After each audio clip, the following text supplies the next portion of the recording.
Ethereum Community Conference, EthCC 7, kicks off in Brussels. Disclaimer.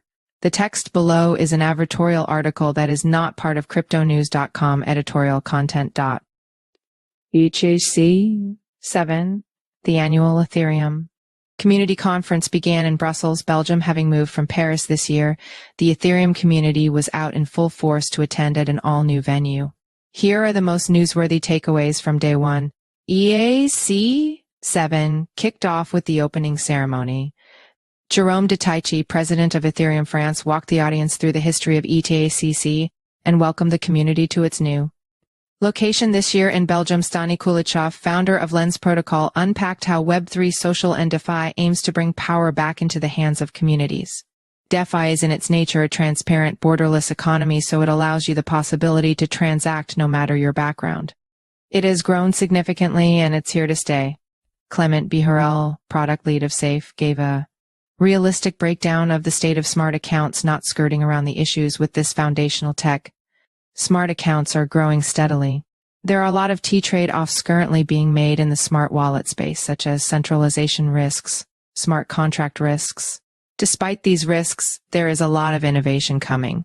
J.M. Porup, Chief Information Security Officer of Ava Labs, put the community on the back foot by pointing out how underprepared most projects are for the real threat of a hack by the North Korean government.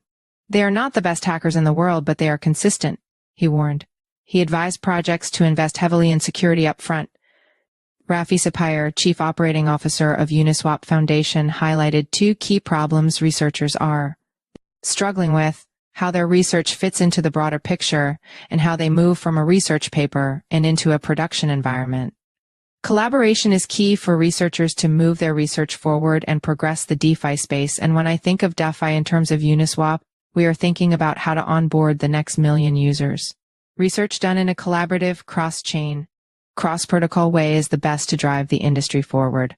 Titus Kapelnian, Vice President Go-to-Market of Civic, took to the stage to discuss the growing threat of artificial intelligence globally in Web3. When discussing identity solutions for prevention against threats and enhancing security on-chain, Titus highlighted the approach of permissioned smart contracts. We like to talk about permissionless in this space, and that's great. But I think we're getting closer to the conclusion that there needs to be some form of permissioning smart contracts for assets that are more real-world linked, said Titus. It means adding the rules to the tokens themselves. For instance, if you're dealing with assets within a regulated jurisdiction, the last thing you want to do is issue a fractionalized ownership in an apartment building that is yielding rent. That proof of ownership might end up in a sanctioned country. A person in the sanctioned country could then try to claim the reward from you in your jurisdiction. There are now ways to link the rules of that particular token to identity elements.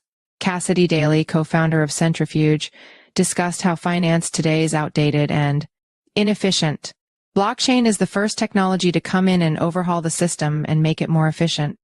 Importantly, she touched on how inflation impacts global trade and why it is important to move currency away from nation-states. If you control the currency of trade, you control the world.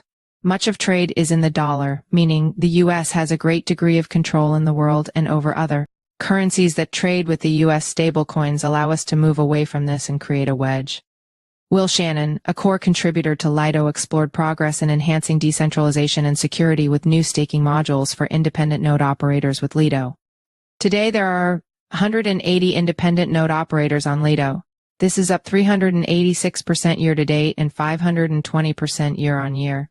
Will went on to explain how Lido's community staking module, CSM, is optimized to provide the best independent node operation experience in the market and is now live on the testnet. Lido's community staking module, CSM, will be the most secure, the most accessible, the most scalable, and the most sustainable.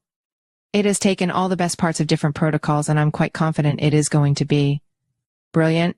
Paul Frambot, co-founder and CEO of Morpho Labs, walked us through the aggregated approach to DeFi, explaining that the future of lending and borrowing protocols will not be monolithic or modular but aggregated.